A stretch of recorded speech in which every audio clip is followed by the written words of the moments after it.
We're getting close, folks. We're getting close. And as always, I just want to thank you guys for sharing your Thursday nights with me. It means a lot to me personally. These messages come to me, and I feel like I need to decipher some of this foolishness that's going on and make it understandable, or put it in simple terms that we speak about. And I know it means a lot to you. So I try to do the best that I can. As their good one said, I do the best that I can with what I got. So let's go ahead and get started. Tonight, I'm gonna try to behave. I'm gonna try to behave, folks. I really am. I'm gonna try to behave, but I can't promise that I won't go off. I'm gonna try to behave. I tried to go through my show 2 or 3 times just so the information is familiar and try to desensitize myself, but it doesn't always work. For the last 8 months, folks, I've been telling you, Mission Donnie will find a way to discredit mail-in voting and steal this election. For the last year, I've been calling Nancy Pelosi an ineffective leader and a lame duck Speaker of the House. My analyses have been right so many times. I look like I'm a genius, or even Nostradamus predicting the future, like where this country is heading and forecasting the outcome of this election. But to add insult to injury, I've not just been screaming conspiracy theories. I've posted story after story after story from several media sources to support every claim I've made. I've analyzed the actions and deciphered Mission Donnie's strategies of this, what I call a dramedy of errors. It's a drama and a comedy. It's a dramedy of errors. Despite all of my predictions, we're stuck in this, what I call a quasi Twilight Zone. We're in this quasi-Twilight Zone episode where the Dems can't seem to plan for the inevitable and deliver us from evil. It seems that the cheating repubs are playing a game of racquetball, slamming this policy and this cheating off of all 4 walls. The state courts and the federal appellate courts and the federal appellate judges and the U.S. Supreme Justices and so on and so on. And the Dems are losing by forfeit. Meanwhile, we the people are quarantined and gagged and shackled, trying to get back to a new norm that changes from week to week to week.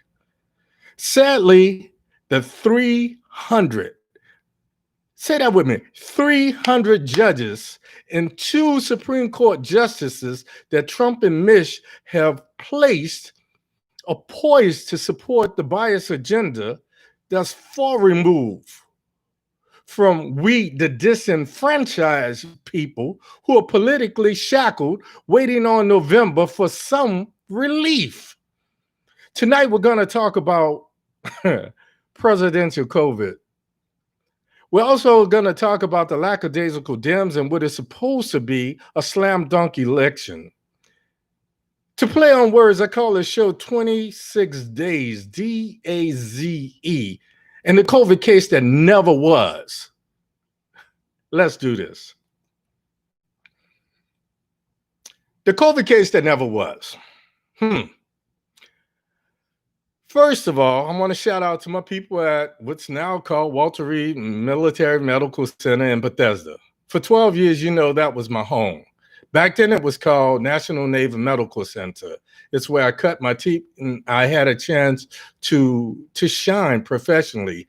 When I look at my jobs, I call it my Oscar. It's my Academy Award because I was young and I had a chance to, the sky was the limit. I had a chance to do so much that it just blows my mind. And nothing else that followed could even come close to that experience. So shout out to those people. oh man, I wanted to call so badly, but A, I know my phone is bugged. I know their phones would already be bugged. And I didn't want to put anybody at risk. But I have a pretty good idea what's going on.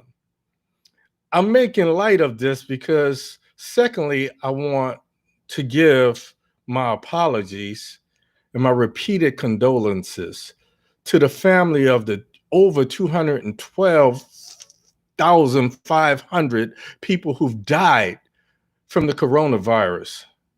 May they rest in peace. So let's try to avenge them the best way we know how in November. Let me go on record. I do not believe Trump, if he was positive, this was the weakest positive I've ever seen. I just don't believe he was treated. I believe it was, why? Because he obviously has at least what I call 3 pre-existing conditions. He's overweight, he's over 70, he probably has high cholesterol and high blood pressure. I know his A1C has to be like 8.6. And oh yeah, he's colored orange. So why fake the infection? It's simple. By refusing to denounce his racist followers during the debate last week, he created a negative news cycle. Suddenly, Trump was vilified. He was actually vilified by women, by Jews, by the LGBTQ community, and every protected group in America. The only people that was celebrating was the racists, his racist base.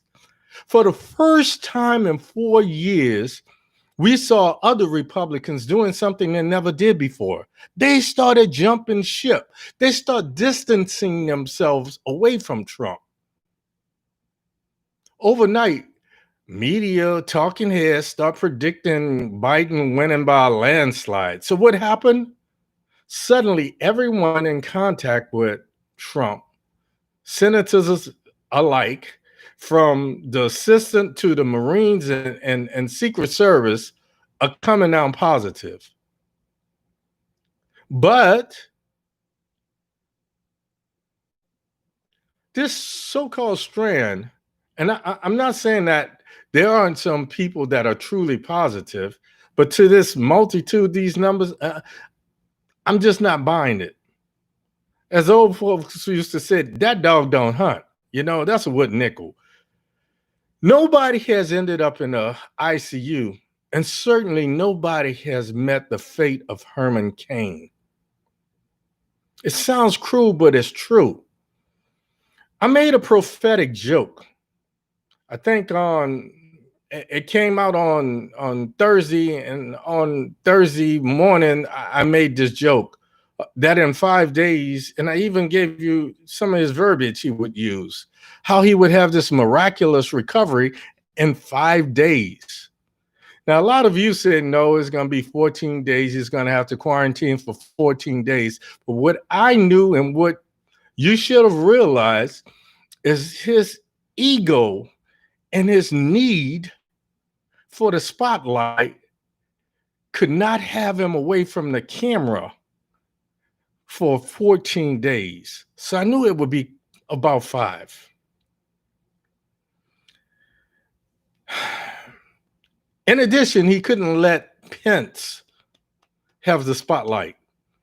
He couldn't let Pence have the spotlight for one night without this elongated rant of how COVID-19 was a gift of God, and he knew this and he was miraculously saved.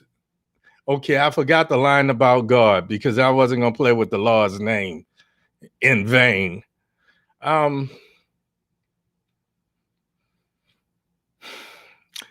By beating Corona in 5 days, he creates an illusion that somehow he's more viral, he's more, no pun intended, VIRAL. He's stronger than Joe Biden. But what he also does is he mimics all the people that are seriously suffering from this virus. It's an insult to all of us who've had friends and loved ones who's died of this virus. And now the number is 212,000, almost 500 people. The estimates are by the end of the month, it could be 234,000 people dead. Somebody in that number could be you or I. So I don't take lightly. They say I'm coming down hard on the president. I say he needs to stop the bullshit and do something. The one thing that, hold on, let me back up. Let me back it up. I'm gonna hold it in. I'm gonna hold it in. I'm gonna hold it in. Okay. I remember I gave you my disclaimer that I might go off, but I'm gonna hold back. 26 DAZE, 26 days. When I talk about this Greek dramedy, this drama and this comedy, I like to remind you, we've got 26 days left. The Republicans are in this frantic daze. They're running around like chickens with their heads cut off. Has he done something that he can't come back from? How do they change the news cycle? How do those people that are running for Congress not suffer the same negative press that he suffered? And that's the only reason they jump ship, because a lot of these people's jobs are at stake. I'm sorry. Silly me, referring to being in Congress as a job where you vote if you feel like it or not. Where they spend, if you're a representative, a U.S. representative, you spend about 6 months in office. Then the other 18 months, you're out there fundraising and what have you to get your next 6 months. I'm sorry, 2-year term. 6 months. So, as quiet as it's kept,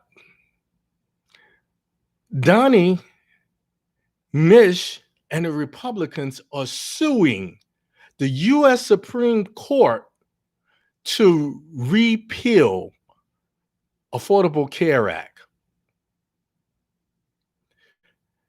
Donnie Mish and the Republicans are suing the U.S. Supreme Court to repeal the Affordable Care Act. Why? Because they didn't get the outcome that they wanted. I think it's unheard of to sue the U.S. Supreme Court. I didn't know that this was a maneuver that could actually happen. So I've learned something new. So if anybody knows Lenora Condall, tell her, give me a call, because we didn't cover this in civics in 9th grade. Tell Mr. Lyons that we didn't cover this in U.S. history. And all of my college professors, we need to have a talk, because somehow somebody's lacking. Okay, let me move on. Notice they no longer want to refer to it as Obamacare. Why? Because it's a thorn in Trump's side. To have the National Healthcare Program named after his predecessor, who did these things that he could never match, because he has to be the greatest. He has to be greater than all the other presidents, and he's done more for Black people than anybody but Lincoln. Orange man, please. Orange man, please. As we say in New Orleans, orange. Notice also how they're trying to get all of these cases heard by the Supreme Court before November the 3rd. Why? Because they're afraid. In November, a couple things may happen. A, Biden wins. B, they lose that majority in the Senate. C, they keep that majority in the House. And hopefully we get a new Speaker of the House who's a little bit more dynamic. And Nancy will lay the gavel down to somebody who can actually do something with it. Yeah, I said what I said, and I'm looking in the camera while I said it. Fam, they're going to cheat. Truth be told, they are already cheating. But if we go to the polls If we go to the polls, last night they said after the presidential debate, they saw close to 290 electoral delegates for Joe Biden. He only needs 270. So if there's not another presidential debate, this was the third reason he couldn't lay back. He had to have a miraculous recovery. He had to look stronger than Biden, and he had to get back on the campaign trail to convince these delegates that he's still their man. Matter of fact, he's still trying to make him his bitch, but that's the other half of the coin. We can evict Donnie if we go to the poll. Now, I don't know if I have any following in Kentucky, but I will say this. Even if we can't get rid of Mish's ass, if we take back the majority, somebody other than Schumer can step up and they can garner these votes. And just in case you don't know, the vice president is president of the Senate. So in the extreme case where we just need that one vote to give us the majority, Kamala Harris goes to Capitol Hill and casts her vote as vice president. And that tips the scale in our favor. So that's where we are. That's how we do what we need to do. That's how we get this country back on track. That's how we get Trump's behind and all of his minions out of the White House. And the fallout is going to be what it is, but we'll handle that. We'll cross that bridge when we come to it. They will claim that mail-in votes are fraud and somehow Biden, Nancy, and them damn Dems somehow out-cheated the cheater. But let's move on. I've already brought it up. Let's talk about early voting, mail-in voting, and voting in person.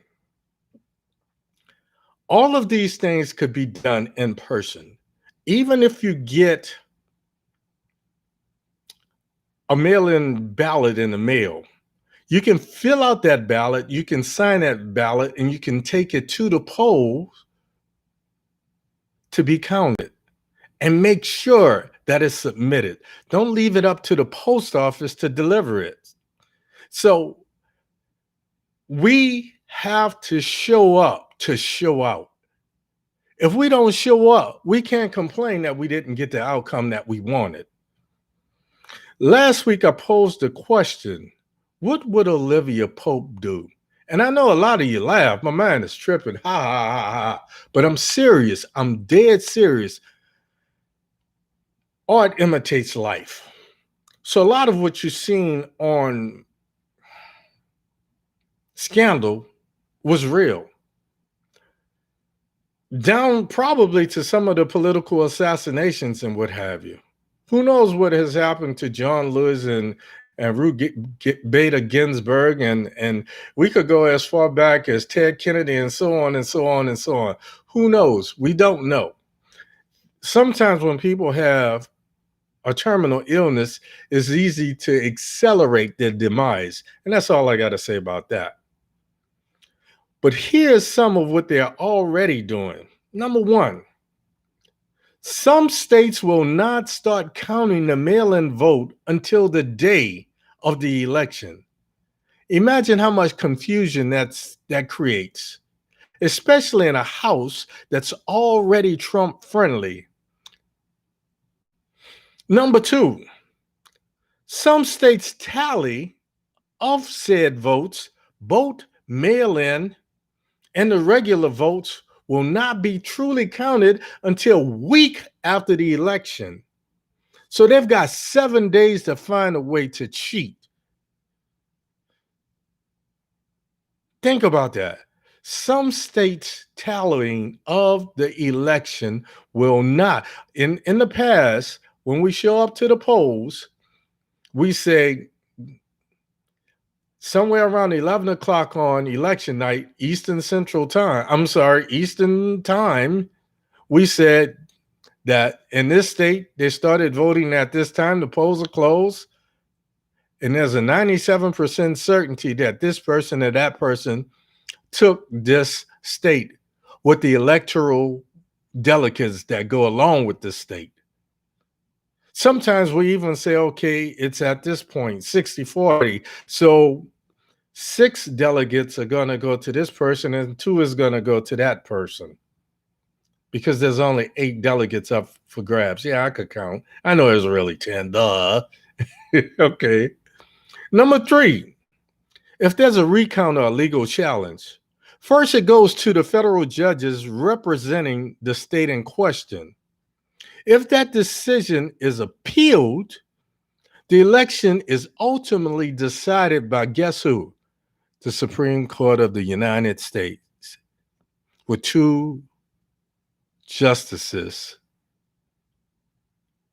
that Trump placed there via Mish. Number 4, the Supreme Court has already ruled that federal courts cannot change voting rules. This means that state sovereignty dictates how voting polls are managed. Simply put, a state can legally modify polling places, the number of polling places, and the hours of said polling place to their advantage. And we know if it's not to the advantage of the Republicans, they're going to scream foul. So that's what they're already doing to cheat. This takes cheating to a whole nother level, folks. Before you start feeling disgusted, powerless, and frustrated, the solution is simple. Vote early in person. Vote in person. Show up on November the 1st, 2nd, 3rd, October the 31st, and vote in person. If you get that mail-in ballot, take it to the polls. Make sure that it's signed. Have them check it and run it right then and there. Okay? That's how we control the things that we can control. Let's move on. I'm holding it together, folks, and I'm proud of myself. When I look at the Supreme Court, I look at how the Dems may have given away this election. Because these last 12 months, I've been saying that Trump does not know how the government works, and he could not orchestrate the political maneuvers that we've seen the last 4 years. As soon as Pelosi announced the impeachment, we saw Donnie and Mitch become thick as thieves, bosom buddies. Why? Because with Donnie in office, Mitch is more powerful than the president of the United States. Moscow Mitch from little state of Kentucky is not only the richest senator, he's more powerful because he does not have a term limit. He's been trying to get this shit done since 1984 when he first arrived on Capitol Hill. Some 30-something years later, he's still there. And he finally got somebody to go along with him. Why? Trump don't know his orange ass from a hole in the ground when it comes to government. He's good at manipulating people, but he doesn't know the government. We've been outboxed. We've been taking blows to the head. We've been taking blows to the gut for 4 years. And Mitch has done the political rustling of our civil rights. Donnie manages the hate groups in his racist base. Together, they've trampled on the Constitution and the declaration that all men are created equal. Mitch and Donnie have they've seated over 300 judges and easily confirmed Kavanaugh to the Supreme Court. Kavanaugh went to the Supreme Court with his marching orders in hand, rallied the justices, and denied voting right 4 more years. Rallied the justice and denied voting rights for 4 more years. Meanwhile, the Dems fought amongst themselves while Nancy smiled for the camera with her hair blowing. Why does she take a picture with her hair blowing in the wind? Like she's the Brett girl doing some shampoo commercial or something. The Dems threw legal issues at Maxine Waters. The Republicans threw legal issues at Maxine Waters, and heterosexual black men were slaughtered in record numbers that are reminiscent of the Jim Crow era. Let's move on. The debate. I know y'all been waiting on this. You don't know how many texts and inbox messages I got over the debate. So I'm honored that you folks would turn to me for my opinion. Yes, I saw the fly, and you saw I posted it. Of course I watched the debate. And what I observed, though I smile, it scared the hell out of me. And it should scare the hell out of you. It was not all bad, but here's what shook me. Here's what made me weaken my knees. Pence is like Trump on steroids. And I don't mean that bullshit they say they supposedly gave him over the weekend. I'm talking Lou Ferrigno, Arnold Schwarzenegger, 64-inch chest steroids. No pun intended. Since January 2017, I've been saying 2 things. Number 1, that Biden is the person to take down Trump. And number 2, Pence is 1,000 times worse than Trump because he knows how to manipulate the Constitution to do his bidding. He says the same shit that Trump says, but his delivery is so polished. He's such a seasoned politician that he makes the bullshit. You still smell it. I smelled it. But he makes the bullshit almost believable. Notice how I took that breath so I wouldn't go, His arrogant, narcissistic sixpence repeated every lie that they say on their commercials ad nauseum. Lie after lie after lie. He's responsible for, then it came to my mind. I'm sitting there and I'm saying, this is how he threw the state of Indiana back into what I call the dark ages during his tenure. When Trump said he had a 5-day abbreviated I need a parade to make me feel better COVID, most of you said that Pence would step out of the shadows and 14 days later, Trump would appear. Remember, I said 5 days. I said 5 days, Trump would miraculously recover. I knew because 2 things he does not want. He can't afford to be out of the limelight for more than a couple of shakes. How could you have a reality show called The Apprentice when your ass is in a hole for $450 million? Okay, but I'm gonna move on. Okay. What scared me most about what Pence said was when Susan Page asked Sixpence how he felt about Breonna Taylor's murderers not at least being charged. Like Lucifer, disguised as a serpent in the Garden of Eden, Sixpence said, there is no systematic racism, and I trust the system. I will always stand behind law enforcement. That shit was delivered with without an ounce of emotion. It pissed me off. And then it scared me. It scared me because it comes down to one of those things we can't control.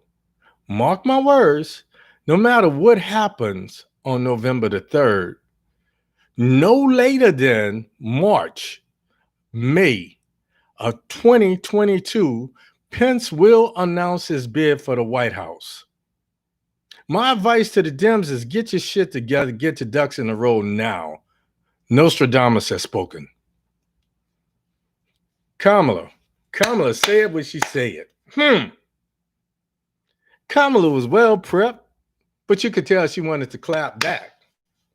A couple times she was sitting there. She looked like a cougar perched in a tree, ready to pounce. What her performance told me is she will execute the duties of her office even when Joe's agenda isn't something that she wholeheartedly agrees with. When Pence attacked her on her record as AG, you could see the remorse and the anguish in her face. She did some things as Attorney General she is not proud of. It reminded me that some politicians evolve, they grow, and they struggle with the things that they had to do when those things conflict with their personal morals. For the most part, Kamala said everything she was prepped to say, and she supported Joe's agenda to the letter. She backtracked on the Green Deal and articulated Joe Biden's agenda as a vice president candidate, not as someone just bidding her time trying to outshine her presidential running mate. What resonated with me, what stuck with me, what struck a chord with me was the Biden-Harris plan to abolish, notice the word that I use, to abolish for-profit prisons and do away with cash bonds for nonviolent offenses. The one thing that always stuck in my throat is if you poor with no property, you got no money to post bail. So how the hell you gonna run? Even if you do not show up on your court date, you're easy to find. If you're rich, on the other hand, you exploit the system, you buy time by buying your freedom. If you got means to evade prosecution, a $1 million cash bond will not stop you from fleeing the country and setting up residence in a country with a non-extradition treaty with the United States of America. Poor folks do not have this kind of money. They do not have those kind of resources. So they become new slaves. Hence the term abolishing for-profit prisons. They become the new slaves in a for-profit prison system vying for free labor. If you're poor, you cannot reinvent yourself, you cannot have your record sealed, and you cannot have your record expunged. Therefore, it follows you the rest of your life. Well done, Kamala. The one thing you should have did, you should have asked Pence, will Trump make his treatment, this miraculous treatment that he received, will he make it available to the general public so that the numbers don't climb, so that the numbers start to fall? If he receives some miraculous treatment plan and medicines, I'm not talking about some bullshit vaccine that they want to pump into everybody's arm. I'm talking about if he was seriously sick, where he was knocking on heaven's door on Thursday, and Friday his ass is up and ready to ride the streets of Bethesda and Chevy Chase and Rockville, waving at people. We need to have that medicine on the market. We need to have that treatment plan. That's the only thing I found that she didn't do. That would have been the question I asked. In closing, folks, as always, I want to thank you guys for tuning in tonight. Your man is proud of himself. I didn't go off too bad. You guys been rocking with me for a year more, and you trust me. You trust me, therefore I trust you, and I love you. I keep telling you that. And if you know me, it's not easy for me to say those 3 words. I love you. You give me a chance to break this these strategies down so that they're understandable to everybody. Few pieces of paper on the wall says that I'm bona fide and qualified, and I'm certified to do what I'm doing here every Thursday night. And the only reason I get to do it with so much zeal, with so much compassion, with so much enthusiasm, because you allow me to. And for that, I'm gonna always be grateful. Um, Thank you for your support. Thank you for showing up and loving me every week. The only thing I need you folks to do, and I'm serious about this, go to my YouTube page. I know it seems like YouTube is becoming more intrusive and they ask you all of these questions. Just say no and go to my page. Click on the link on my Facebook page and go to my YouTube page and subscribe. Then you're going to see when I post something. You're going to see me clowning when I'm doing my mic checks and my camera checks before the show. Ring the bell. Subscribe, hit subscribe, and ring the bell. It'll notify you when I post something. As always, I want to thank you. See you next week right here. Same Baptiste time. Same Baptiste place.